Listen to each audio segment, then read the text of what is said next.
போர்க்களத்தில் பிறந்து விட்டோம், வந்தவை போனவை வருத்தமில்லை.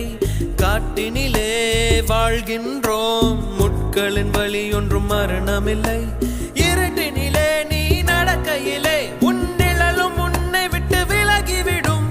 நீ மட்டும் தான் இந்த உலகத்திலே உனக்கு துணை என்று விளங்கிவிடும். தீயோடு போகும் வரையில் தீராது இந்த தனிமை. கரை வரும் நேரம் பார்த்து கப்பலில் காத்திருப்போம். எரிமலை வந்தால்